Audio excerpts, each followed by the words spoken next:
Hello and welcome to Trail Grazers, where it is going to be another windy and rainy week for us. So we're going to do something else. We are going to do some freeze drying in preparation for having some fancier foods for the trail. And today we're going to do, are you ready for this? We are going to do Philadelphia cream cheese. We're going to freeze dry it and then we're going to powder it. And won't it be wonderful to have powdered cream cheese with us in our trailer and on other trips, so that all we have to do is add water and we can have instant cream cheese anytime we need it. And so that is what we're going to do. Now, I have been accused, I have had suggestions, and then one rather strident accusation that I am not using my scientific knowledge when I do freeze drying, because I'm doing it by the seat of my pants. Well, what this person is wanting is more precise measurements of before and after, so you can determine the exact amount of water needed or liquid needed to reconstitute. And I agree that can be done. I have done it, and I don't find it to be exactly precise. In fact, what I have found it to be is I can do as well with my ballpark estimations of how much water is needed as I can with the very precise scientific measurements. There's a time for precision in science, in medicine, in a whole lot of things. And then there is a time when you can be ballpark and be just about as accurate and save yourself a whole lot of time.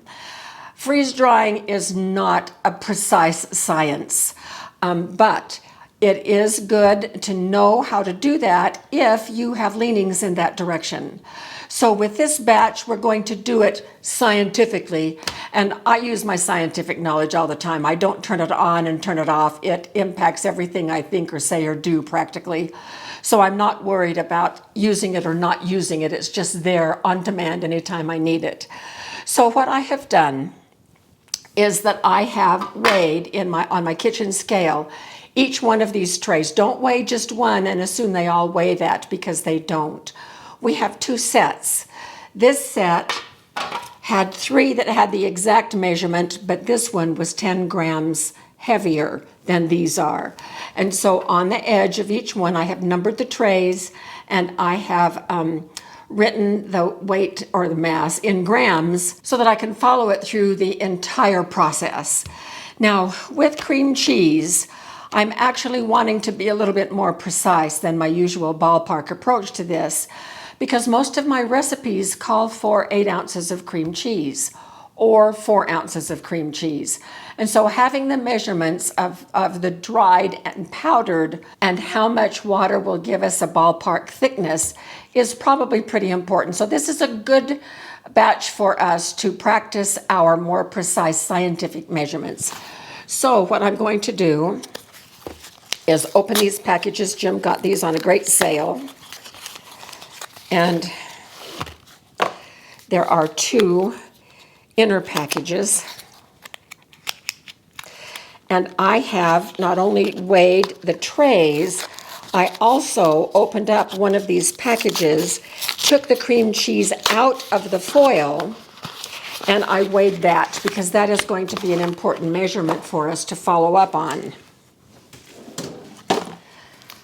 Because I now know what the starting weight is of this, and I will want to know what the finish weight is, and that way I can calculate how much water is needed to reconstitute this cream cheese. Or at least it will give us a ballpark. All right, so I think I figured out how to do it. I'm going to cut each one in 8 pieces, leave a little space, and then another one, and then another one, and then another one, so that I will know that 2 rows equals 1 bar of, or 1 brick of cream cheese. So I'm going to continue doing this, and we'll be back when it's all done. Okay, so I have just weighed all of these trays, and they're all about 1402 to 1409, except for this one. Well, 1402, 1404, 1409. This one is 1420, but it started off 10 grams heavier as empty weight anyway. So the next step is to go put these into the freeze dryer, and then when it has finished, it automatically does, when the freeze dryer thinks it's dry, it automatically adds 2 extra hours. So we're going to try to catch it before it adds those 2 extra hours, and I'll take another weight of the trays full. We will see how much reduction in weight there is. Now, some people like to just keep drying and drying and drying until the trays no longer lose any weight, and that's fine, but that's not necessary, because really the safe amount is to have 10% moisture.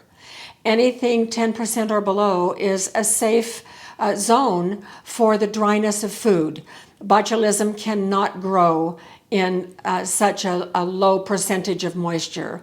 So the only weight that is going to be fluctuating is the weight of the food. Now, if you look at the tray, I was only able to get 3 bricks on each one. And we'll see how many hours it takes us. So somewhere between 24 and 36 hours is my best guess. So we will meet you out in the Kelvin lab. Kelvin is ready to go. 12 degrees Fahrenheit is the temperature. So I'm quickly going to slip these trays in.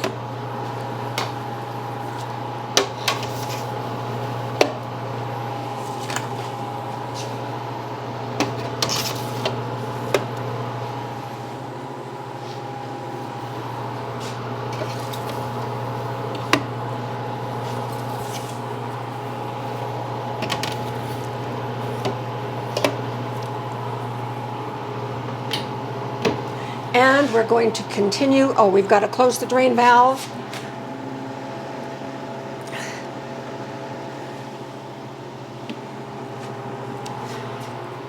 Jim always checks that after I've done it. I don't have the wrist strength that he does, so he'll double check that. We're going to continue. And it is now freezing. Temperature jumped a little bit when we had the door open. It's 25 degrees in there now, but still plenty cold. So Jim is going to check the valve, and then we will see you again next time there's action out here. All right, it has been 2 days since we were here, and I have all of our numbers, our scientific data, back here behind me on the whiteboard. So let's go over what has happened. So we have 4 trays, numbered 1, 2, 3, and 4.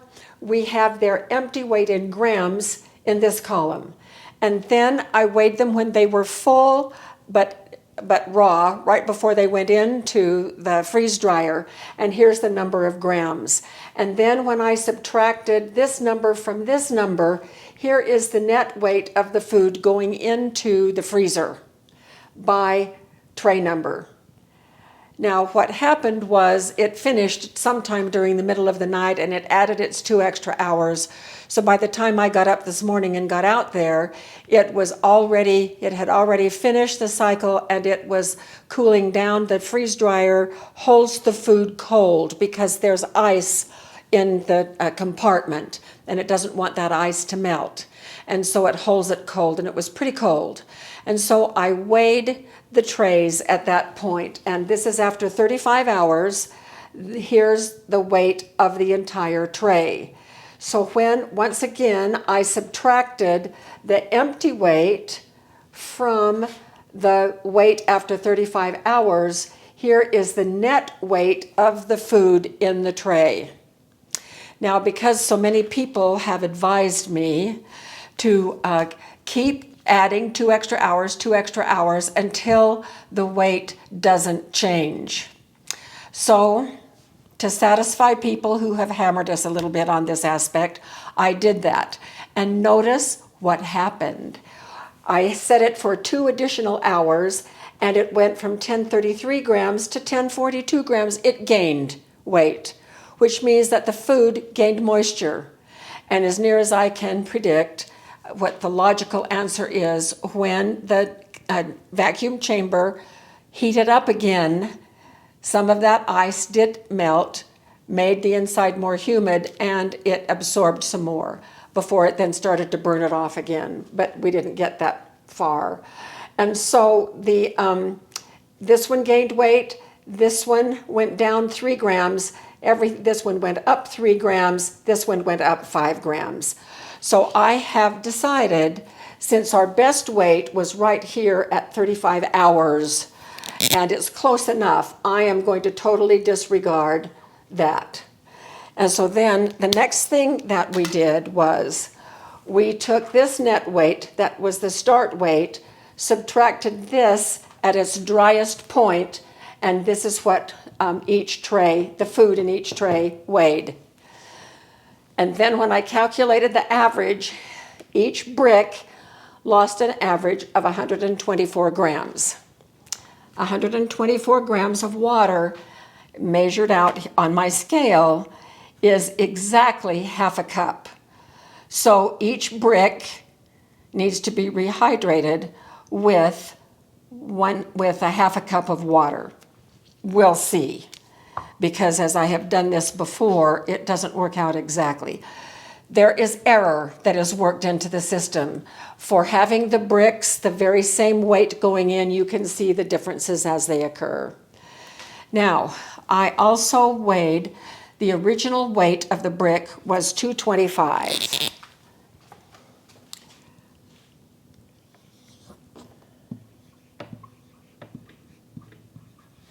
When I took it out of the foil and weighed it, it was 225 grams. Well, that doesn't match up with this, but that's what it was. And so I am going to now weigh the equivalent brick after it has been completely dehydrated. So what I'm going to do is I'm going to put this little scoop on the scale so I can zero it out. And then I'm going to pick up, carefully because these are so fragile, 1 brick.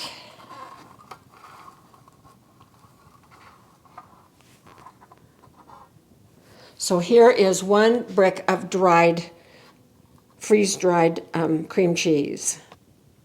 101 grams. So that brick weighed 101 grams, and I have already done this to several, and I have an average that I'm going to give you in just a minute, but I wanted to show you what it was. So now I have also done another tray completely all the way through, and the average of that tray of those 3 bricks was 102. So we're going to say that our average was 102. So this is going to, when we subtract this, this is going to be 123. Now compare that with this. Okay, so we lost, this tells us how many grams of moisture was lost, but the weight of the food is right there.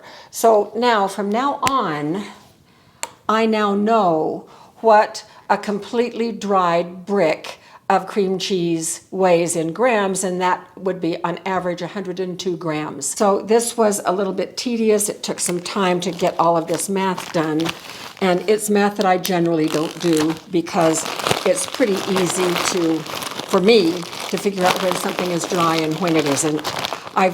We've never lost a jar of anything because it wasn't dry enough.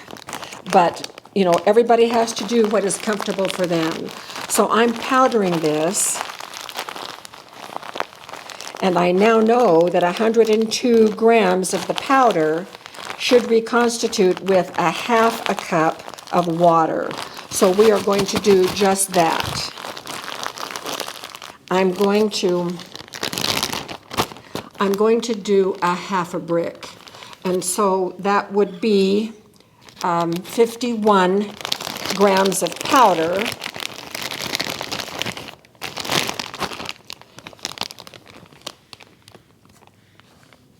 into this little bowl.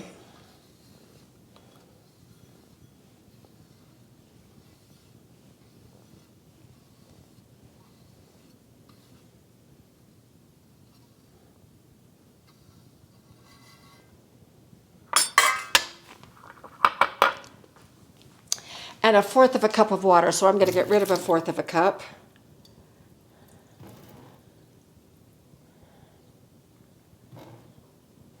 So we'll see if calculating it like this really works, because I want real cream cheese, I don't want soup, and I don't want a brick. I mean like a solid big fat brick.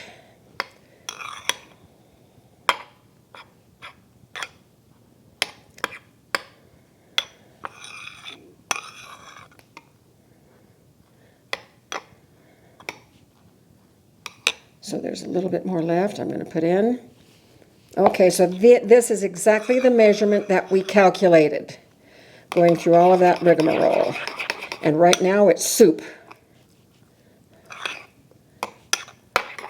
So we're going to let that sit and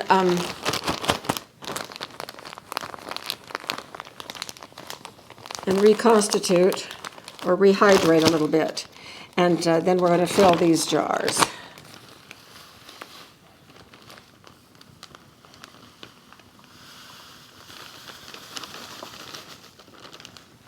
They're still a little bit soupy. I'm going to use my immersion blender and see if that will help. But first I want to refer back to the board for just a minute. If we look at the net weight at the end of 35 hours, each of these represents 3 bricks. And so if we divide each of these numbers by 3, all of them are very close to 300. So that is about 100 grams. And that is what we figured out when we were measuring right off the trays, an average of 102. So that's pretty close. So that helps us understand that it loses about 124 grams of water. And so logically, this should work because we're putting back the exact amount of water that was lost, but it has never worked for me. So let's see if this is going to help it.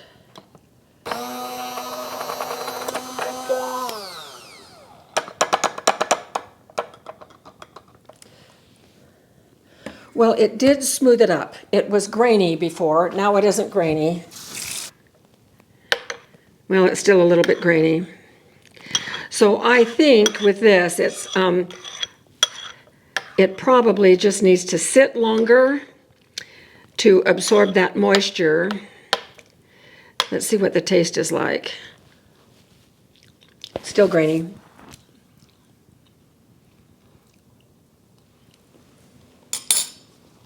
But when I mash it with my tongue, it's smooth again, and it tastes just exactly like cream cheese.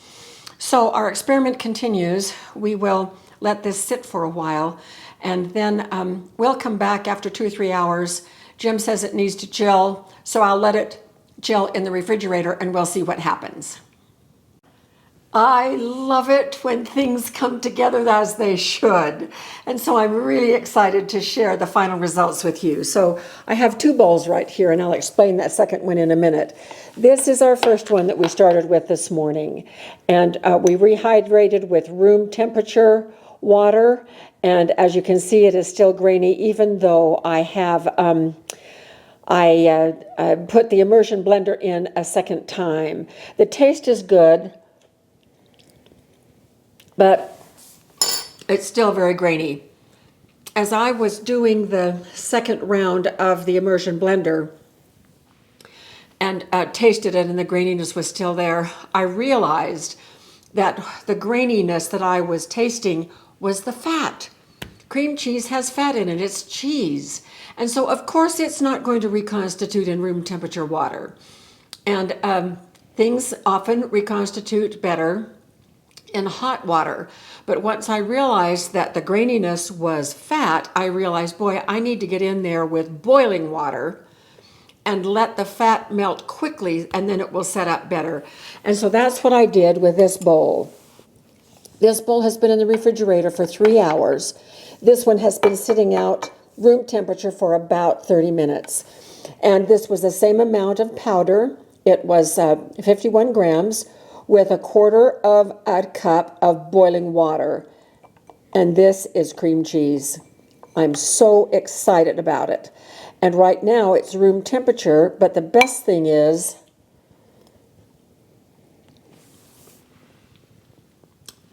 it is perfectly smooth. Perfectly smooth. And so that boiling water melted the fat really quickly, and it has set up. Once I chill this, it will be hard, just like the bricks were that we put on those freeze-drying trays. And so this is a 100% success. I used the very same proportions that all of our scientific data pointed to, so that was good. And I also measured the volume of the powder when I put it in this time, and it turns out that 51 grams is half a cup. And so for 8 ounces of cream cheese, it is about 100 grams. It'd be 102 or 3 or 4 grams of the powder, which turns out to be about a cup. So a cup of powder to a half a cup of boiling water, and we nailed it. We've absolutely nailed it. It reconstitutes beautifully into cream cheese. So I'm excited. So I have these little sticky notes right here on each of the jars, and then I came back and added boiling over the water to be sure that I remember that we need to add boiling water. So now I'm going to vacuum seal these. You could also use an oxygen absorber, but I prefer to do vacuum sealing. And I have this handy dandy little cordless vacuum sealer, and this is in our Amazon store. You know, all of the videos on trail grazers now have the wrong link to our Amazon store because I just updated the Amazon store. So go to roseredhomestead.com and then click on the Amazon link on our Rose Red store. I will go back through all of our videos on this channel and change that link so it's now accurate. But if you're interested in this little thing to check it out, that's where it is. So that takes just about 25 seconds to vacuum seal this large jar of cream cheese. I'm so excited to have this cream cheese as an addition on our shelf, both for food storage long term and also for having available in our trailer. It is shelf stable dairy product, and it will make it a wonderful addition to our baking efforts if the grid goes down long term, or if we're out on the trail and want that. Okay, so this is done. So thank you for being with us. Those of you that have freeze dryers now can go ahead and do this if you like. If you don't have a freeze dryer and want to have powdered cream cheese for your camping or trail riding or even food storage possibilities, it is available commercially. And so you can just buy sour cream or cream cheese powder, and it reconstitutes beautifully as well. So thanks so much for being with us, and we'll see you really soon out on the trail. I'm keeping my fingers crossed for next week. We're supposed to be up in the mid-60s and sunny with no wind. So, maybe. Anyway, we will see you out there on the trail very soon.